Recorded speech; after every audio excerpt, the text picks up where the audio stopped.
आणि काल परवाकडे जो गोळीबार झाला, भारतीय जनता पक्षाच्या आमदाराला पोलीस स्टेशनमध्ये गोळीबार करावा लागतो, तो गोळीबार करू शकतो.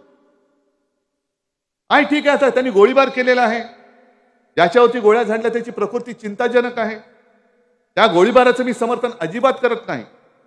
पण त्या माणसाला, गणपत गायकवाडला एवढी अक्कल नसेल का की गोळीबार करणं म्हणजे कोणाचा तरी खून करणं, खून झाला, खून तो जर का मेला तर ह्याला फाशी लागू शकते, खुनाचा प्रयत्न केला म्हणून ह्याला तुरुंगात जावं लागतं, हे त्याला माहिती नाहीये. एवढा काय तो बुद्धू आहे?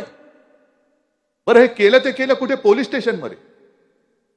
ते सगळं सीसीटीव्ही फुटेज बाहेर आलेलं आहे. हे सीसीटीव्ही फुटेज दिलं कोणी? मागितलं कोणी होतं? आणि सीसीटीव्ही फुटेजची गरजच नाही, कारण त्यांनी स्टेटमेंटच दिलेलं की होय त्यांनी मी गोळ्या घातल्याच म्हणाला तो. पण का गोळ्या घातल्या? काय असं गोळी घालण्यासारखं झालं काय? दोन गोष्टी आहेत.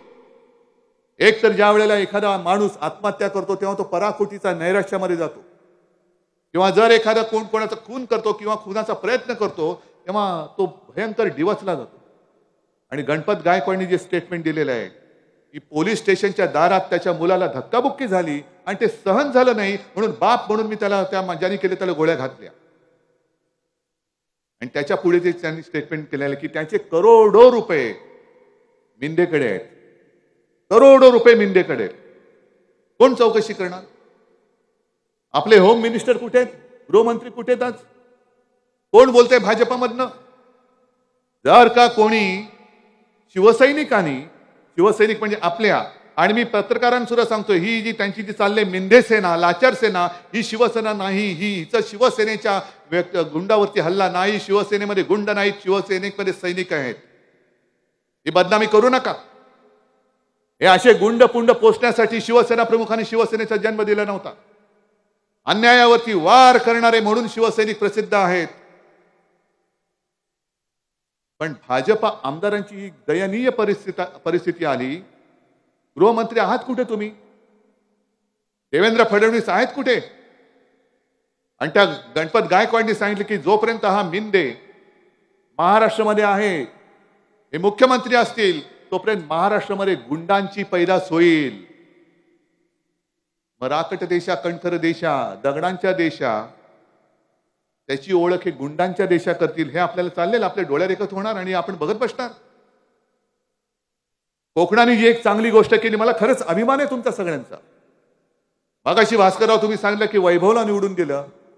गेल्या वेळेला खरं हा मतदारसंघ थोडक्यामध्ये आपण म्हणजे शेवटच्या 10-15 दिवसात हा लढवला, पण या वेळेला त्या टिनपाट्याला आणखीन भोकं पाडायची. उभाच राहता कामा नये, परत पुन्हा उभा राहता कामा नये. पण विनायक राऊत त्यांनी त्यावेळेला ठाण बांधून बसले. वैभव, तू सुद्धा ठाण बांधून बसलास, उभा राहिलास. कारण मला माहिती आहे, जेव्हा ती पोटनिवडणूक झाली होती, शिवसेना प्रमुखांनी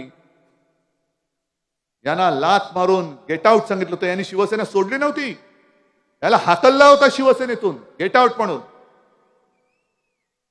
हे जे सांगत असतील की मी शिवसेना सोडली नाही, याच्या लाथ घातलेली आहे पार्श्वभागावर शिवसेना प्रमुखांनी.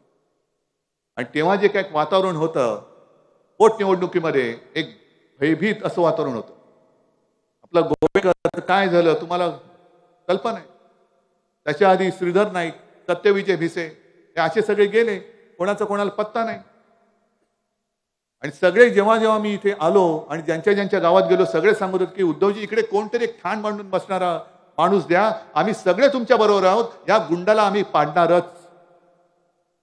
म्हणून मी तुम्हाला धन्यवाद देतोय, कारण कोकणनी एक चांगला पायंडा पाडला, की नाहीतर आज कोकणात काय झालं असतं. हे कल्याणमध्ये जे काय काल घडलं, तर आजपर्यंत कोकणामध्ये काय घडलं असतं? तुमची मुलं बाळं सगळी सुरक्षित राहिली असती.